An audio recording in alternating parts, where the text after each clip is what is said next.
So we're diving into some really fascinating material today. I've been looking at all this stuff about Black liberation movements. And specifically, you sent over a bunch on the U.S. and South Africa. Yeah. And it's a lot. I mean, we could spend weeks on this. Oh, absolutely. But we want to do like a deep dive into it. And specifically, how these movements, though continents apart, they're tackling similar challenges. What's really interesting, I think, is how they both navigated this really tricky tension between nonviolence and militancy. Right? Because both movements were up against these incredibly brutal systems of oppression. So the question of how to fight back, it was central. It wasn't just theoretical. Right. And it wasn't like a one-size-fits-all answer. No, it's definitely not. Okay. So let's kind of start at the foundation of these systems. And, it's no secret that both the U.S. and South Africa were built on this exploitation of Black labor, right? Yeah. But what were the specific mechanisms at play? How did it actually work? Well, in the U.S., you had centuries of chattel slavery, right? Which is just, it's horrific. And then even after the Civil War, that morphed into these other systems like sharecropping and convict leasing, It's almost like slavery just took on different forms. So even though it was, quote unquote, abolished, it kind of just shifted. Yeah, it just mutated. And these systems were designed to keep Black people economically trapped, even after they were legally emancipated. Like, for example, the Black Codes, they enacted those in the South after the Civil War. Oh, right. Yeah. And those severely restricted Black people's movement, their ability to work, make a living. It's almost like you were saying, it's like slavery by another name, Exactly. So how did South Africa compare to this? I mean, they had their own thing going on, right? Yeah, they had their own brand of racial exploitation. It was called apartheid. And basically, these apartheid laws, they controlled every aspect of Black people's lives, where they could live, work, travel, you name it. And it was all codified. It was all legal. Totally legal. They were denied basic rights like voting, owning land, receiving equal education. When you look at these laws, it's so clear that they were specifically designed to create this cheap, readily exploitable workforce, all while maintaining white minority rule. So it's like both systems, while different, they were intentionally crafted to keep Black people in this marginalized position. And that brings us to this idea of racism, not just as a byproduct, but as the core of these systems. It's like it was foundational. Right. Exactly. Racism was the ideological justification for all of it, the exploitation, the control. It's like it gave them permission. In a way, yeah. By dehumanizing Black people, the dominant groups could rationalize their actions and maintain their grip on power. And you see this reflected in everything. Propaganda, the legal systems, social practices in both countries. One thing that I found really striking when reading about this is how racist ideologies were also used to pit poor whites against Black people, which kind of further solidifies that power structure, Right. It's so clever and so insidious because in both the U.S. and South Africa, the ruling class used those racial divisions within the working class to prevent any kind of solidarity. Like divide and conquer. Yeah. Exactly. Divide and conquer. And that way they could maintain the status quo. It's really disturbing when you think about it. It is. And knowing how deeply entrenched these systems were, it makes the emergence of these Black liberation movements all the more remarkable. Yeah. So let's talk about that. Let's talk about like the key parallels between them. Well, what's fascinating is despite being on different continents with different cultures, these movements had a lot of similarities in terms of their goals, their challenges, right? Both of them were fighting for these very basic human rights, dignity, self-determination, but they were up against these systems of oppression that were incredibly powerful, incredibly embedded. Yeah, they were fighting an uphill battle from the start. It's like what stands out to you as the most significant parallels between them in terms of like strategies and approaches? I think one really striking parallel is this debate we touched on earlier, that debate over nonviolence versus militancy. It wasn't just an intellectual exercise. It was about practicality. How do we actually achieve liberation against a system that has all the power? Let's delve into that a bit more, because in the U.S. you had figures like Martin Luther King Jr. championing nonviolent resistance, right? Right. But then you had groups like the Black Panthers who advocated for armed self-defense. Yeah. So there was that tension already. Yeah. And similarly, in South Africa, you had the ANC, the African National Congress. Yep. Initially, they focused on nonviolent resistance. But as the state's violence escalated, they formed this armed wing called Umkhonto we Sizwe. Wow. And they started carrying out sabotage against the government. So both movements had to grapple with those ethical and strategic implications of each approach. Right. And it's like, what are the factors that influence these choices? Like, how do these movements navigate this tension? Well, the level of state repression was definitely a factor, right? I mean, when you're facing constant police brutality, imprisonment, assassination of your leaders. It changes the calculus. It does. Some activists believed that armed struggle was just necessary for self-defense, for achieving anything. Right. It's almost like that the degree of violence that they were facing kind of pushed them in a certain direction. So, but was it really that simple? Like, was it either nonviolence or militancy? Or did the lines blur? Oh, the lines were definitely blurred. In both movements, it was more complex than just choosing one or the other. Sometimes, movements would shift their tactics based on the circumstances, recognizing that different situations demanded different responses. It's really interesting to think about, like, how much strategic thinking went into it and adaptability, like they weren't rigid in their ideologies. They had to respond to what was happening. Absolutely. And they always had to weigh, the moral considerations of each approach against the potential consequences, not just for themselves, but for their entire communities. It must have been an incredibly difficult and nuanced process. Now, beyond the nonviolence versus militancy debate, what other parallels kind of jump out at you in their journeys? I think both movements recognize that to actually dismantle these systems of oppression, you needed a multifaceted approach, right? Yeah, can't just do one thing. You can't. So they used legal challenges, protests, boycotts, civil disobedience. They also drew inspiration from international movements and ideologies. So it wasn't just about street protests. It was about changing the laws, changing public opinion, building alliances. It sounds like a much more comprehensive strategy. Exactly. And both movements understood that intellectual thought and grassroots activism had to work together. They needed thinkers to articulate their vision and activists to actually mobilize people, put those ideas into action. This interplay between the ideas and the action, that seems crucial. Can you give us some examples of how these movements did that? Like, how do they bring together those intellectuals and grassroots organizers? Sure. So in the U.S., you had thinkers like W.E.B. Du Bois. He was a brilliant scholar, and he really challenged that whole notion of Black inferiority, right? Mm-hmm. He advocated for Black self-reliance, Pan-Africanism. Mm.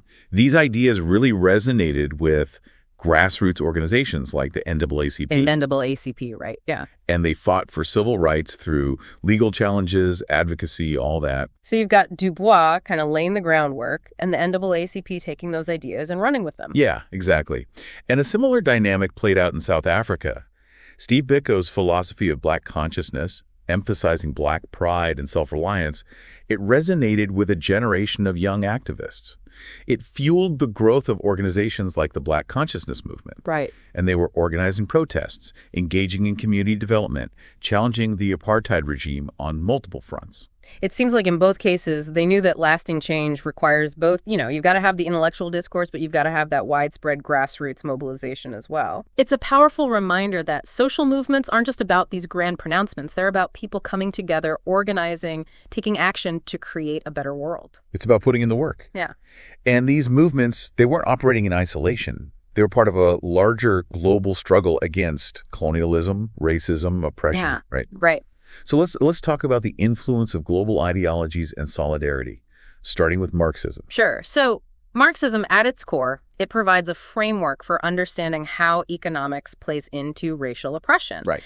Activists in both countries, they saw the connection between racial oppression and capitalist exploitation. So they were looking at the systems, like the root of it all. Yeah. They saw how capitalism relied on a racialized workforce and how racism was used to justify and enforce that economic exploitation. Yeah. And this analysis led to calls for economic empowerment and even, in some cases, socialist or communist solutions. It's interesting how these ideas, though, they took on different forms in different contexts. So Marxism was one influence, but what were some of the other global ideologies that influenced these movements? Another key influence, particularly on the U.S. civil rights movement, was Gandhian philosophy. Oh, interesting. Yeah, figures like Martin Luther King Jr., they drew inspiration from Gandhi's principles of nonviolent resistance, seeking truth, and this willingness to suffer for a just cause. It's interesting to think about how a movement for independence in India would have such a profound impact on the struggle for racial justice in the U.S., It is, but King, he saw in Gandhi's approach this incredible moral force. And he believed that nonviolent resistance, when done with discipline and conviction, it could appeal to the conscience of the oppressor and lead to a change of heart. It's a powerful idea. Oh.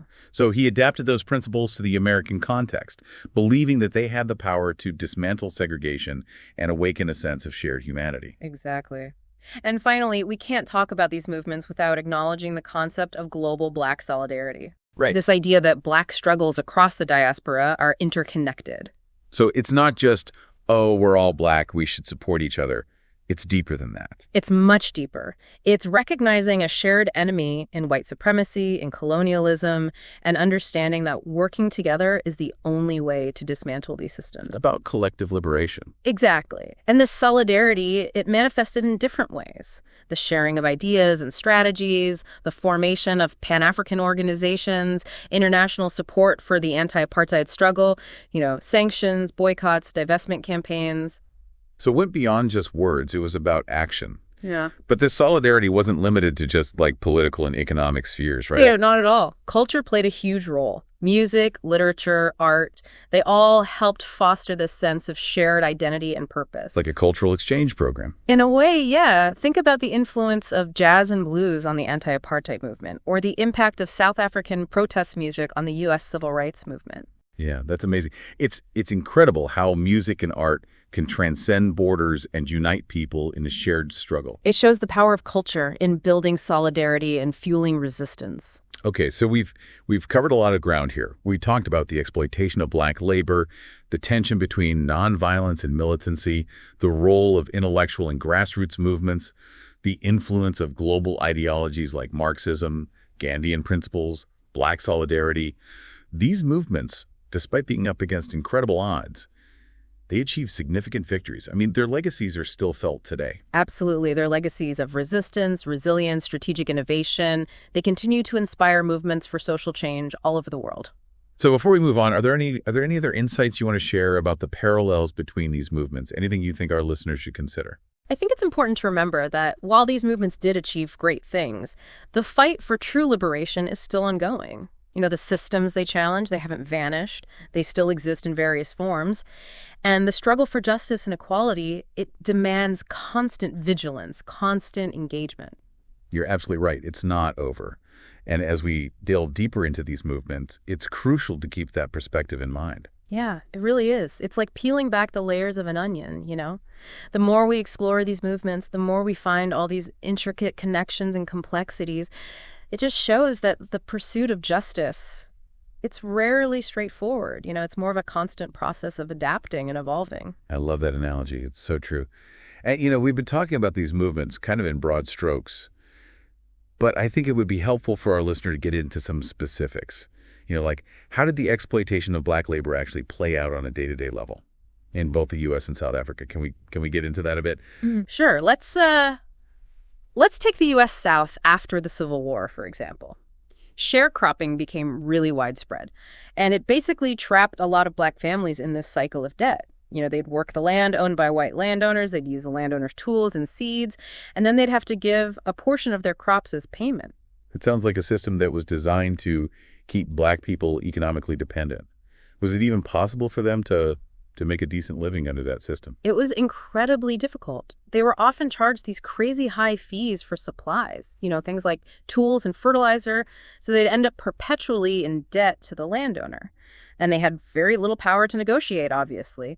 And a lot of them were forced to work in these really harsh conditions for little to no pay. So even though slavery was officially abolished, this system kind of replicated a lot of the same exploitative elements. Exactly. And to make matters worse, you had laws like the Black Codes, which we talked about earlier. They severely restricted Black people's movement and their economic opportunities. Right. They couldn't own land, enter into contracts. Exactly. Or even testify against white people in court.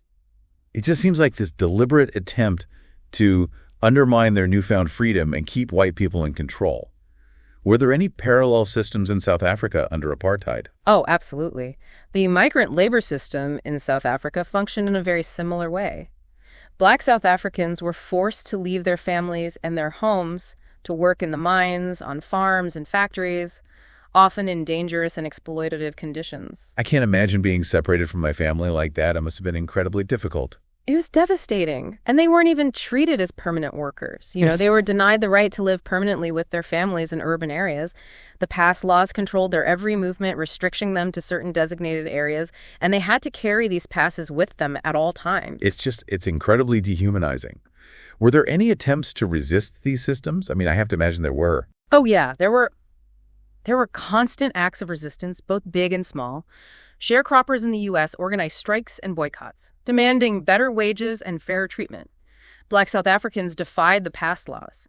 They organized labor unions, and they staged protests against the migrant labor system. So even in the face of such oppression, there was this undercurrent of resistance. Yeah. It's inspiring to see that even in the darkest of times, people never gave up hope. Exactly. These acts of resistance might not have always led to immediate victories, but they kept that flame of hope alive, and they paved the way for these larger movements to emerge. So we've talked about the exploitation of black labor, but we can't really understand these systems without talking about racism, which was the ideological justification for all of it. Can you give us some specific examples of how racism manifested in both the U.S. and South Africa? Like, what did it actually look like? Well, in the U.S., the Jim Crow South is a prime example. From the late 1870s until the mid-1960s, these laws enforced racial segregation in all aspects of life. Schools, transportation, restaurants, public spaces, you name it. And these laws weren't just about separation. They were about maintaining white supremacy. I remember learning about the separate but equal doctrine. But in reality, those facilities for black people were rarely equal, right? Exactly. It was a total sham. Schools for black children were often underfunded and poorly equipped. Public transportation was overcrowded and unsafe, and even basic services like healthcare were segregated and unequal. It's like the system was designed to reinforce the idea that black people were inferior. Precisely. And you see a similar pattern in South Africa under apartheid. Apartheid laws not only controlled where black people could live and work, but they also dictated their social interactions with white people. The Immorality Act, for example, it made it illegal for people of different races to marry or have sexual relationships. It's shocking that the government would try to control something as personal as marriage. What was the logic behind that? What were they thinking? It all boiled down to this idea of maintaining the so-called purity of the white race, apartheid ideologues. They truly believed that any mixing of races would weaken the white population and threaten their dominance. It's just a chilling reminder of how insidious these racist ideologies can be. Yeah. And it wasn't just abstract ideas, right? Like, they had very real consequences. Absolutely. The lived reality of racism was brutal. Black people in both the U.S. and South Africa faced constant humiliation, violence, and the denial of their basic human dignity. It's heartbreaking to think about the psychological toll that this must have taken. But it's also a testament to their resilience, that they were able not only to survive, but to organize and fight back. You're absolutely right. It speaks volumes about their strength and their determination, that they never allowed themselves to be defined by these systems that tried to dehumanize them. Yeah. So we've talked about how these systems of oppression functioned. But now I want to kind of shift gears and focus on the movements that rose up to challenge them. We talked about the tension between nonviolence and militancy. But I think we need to delve a little deeper. What were the main arguments for and against each approach? Yeah. And how do these debates play out within the movements themselves? Well, the arguments for nonviolence often centered around its moral authority. Proponents like Martin Luther King Jr., they believed that by sticking to nonviolent principles, they could expose the brutality of the oppressors and win over the hearts and minds of the public. So it was about highlighting the injustice of the system, but also maintaining the moral high ground. Exactly. They believed that violence would only perpetuate the cycle of hate and legitimize the oppressor's claims.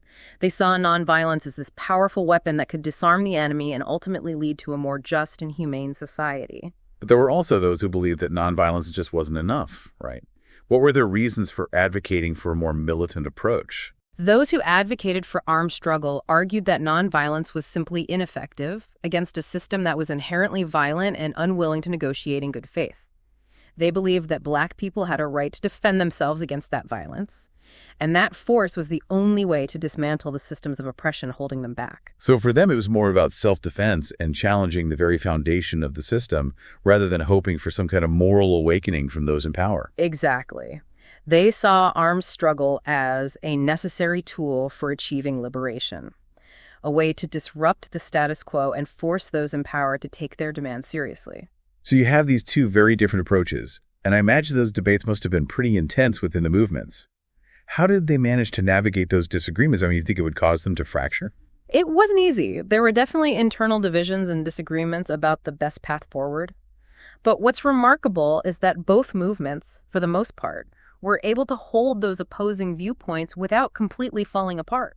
That's incredible. How do they manage to find that balance? I think there was this recognition that different approaches could be effective in different situations, and that at the end of the day, they were all fighting for the same thing, to dismantle the systems of oppression that were holding them back. So it was about understanding the complexities of their struggle and recognizing that there wasn't one right answer. Exactly. They understood that the path to liberation wasn't going to be simple or straightforward, and that they needed to be flexible and adaptable in their approach. So while these debates about nonviolence and militancy were happening, both movements were also being shaped by intellectual thought and grassroots activism. Can you talk a bit about how those two forces interacted and influenced each other? Like, how did the theory meet the practice? Yeah, it's an interesting dynamic. In both the U.S. and South Africa, you had these brilliant thinkers and writers who really articulated the philosophical underpinnings of Black liberation. You know, they challenged white supremacy, they advocated for Black self-reliance and pride, and they provided a framework for understanding the complexities of racial oppression. So they were laying the intellectual groundwork for the movements. But how did those ideas translate into action on the ground? Like, how did they go from the page to the streets? That's where the grassroots organizations and activists came in. They took those ideas and turned them into concrete action, organizing communities, mobilizing resources, and putting pressure on the state to change its policies. So it was this really symbiotic relationship. The intellectuals provided the ideas, and the grassroots activists put those ideas into practice. Can you give us some specific examples of that dynamic in action? Sure. In the U.S., you had W.E.B. Du Bois, who was not only a brilliant scholar, but also a key figure in the founding of the NAACP. And the NAACP, in turn, became this powerful force for change. They challenged segregation through legal battles, voter registration drives, economic boycotts, all of that. So Du Bois provided the intellectual ammunition, and the NAACP took those ideas to the streets and the courts. How did that dynamic play out in South Africa? In a similar way, Steve Biko's Black consciousness philosophy, it inspired a whole generation of young activists in South Africa. And they formed organizations like the South African Students Organization and the Black People's Convention. They challenged the apartheid regime through protests, community development projects, educational programs. So again, we see that synergy between intellectual thought and grassroots action. Yeah. It's fascinating how those two forces came together to create such powerful movements for change. Absolutely. And it wasn't just about internal dynamics. Both movements were also deeply influenced by global ideologies and this idea of solidarity. Yeah. We've already touched on Marxism and Gandhian principles, but let's talk a little more about that concept of global Black solidarity. What makes it so important? Yeah, this seems like a key piece of the puzzle. Yeah. How did this idea of global Black solidarity manifests itself in both movements? It's about recognizing that the struggles of Black people, wherever they are, they're interconnected. It's seeing that shared history of oppression, that common enemy in white supremacy and colonialism, and that shared aspiration for liberation. So it's not just sympathy. It's like these fights are linked. Exactly. A victory in one place, it can inspire and empower people in another. Right. It has ripple effects. Totally. Think about the cultural exchange between the U.S. and South Africa. Jazz and blues, they gave voice to the Black experience in America, and that resonated so deeply with South Africans fighting apartheid. Powerful. And then South African protest music, full of defiance and hope, it inspired activists in the U.S. It's like this back and forth, this shared language of struggle. Yeah, this undercurrent flowing across the ocean. So powerful. And it wasn't just cultural, right? There was material support, too. Oh, absolutely. During the anti-apartheid struggle, people all over the world, they boycotted South African products. They pressured their governments to impose sanctions. They raised funds to support the ANC and other liberation groups. So it wasn't just symbolic. It had teeth. It did. It helped to isolate the apartheid regime, put pressure on them to change. It showed Black South Africans that they weren't alone, that their struggle mattered to people around the world. That's so important, that sense of solidarity, that you're not in it alone. Absolutely. So as we wrap up this deep dive, what are the key takeaways you want to leave our listener with? What should they be thinking about after listening to this conversation? I think the biggest takeaway is that these movements, while unique in their contexts, they offer these timeless lessons, you know? We learn about the power of collective action, of strategic thinking, of balancing different approaches. But most importantly, we see that incredible resilience of the human spirit, that refusal to give up hope, even when facing incredible oppression. It's inspiring. And those lessons, they're not just for historians, they're for everyone. Exactly. Whether it's systemic racism, economic inequality, climate change, the challenges we face today, they require us to learn from those who came before us, to draw inspiration from their struggles, their triumphs. To keep fighting the good fight. Exactly. Well, I think you've given our listener a lot to chew on today, a lot to think about, These movements, they really show us that change is possible, but it requires us to be informed, to be engaged, and willing to fight for that better future. Well said. And if this deep dive has sparked that desire to learn more, to connect these historical struggles to the present, then I think we've accomplished something.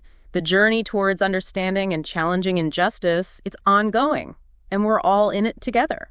Couldn't have said it better myself. Thanks for joining me for this deep dive. It's been a really, really insightful conversation. Thanks for having me. It was a pleasure.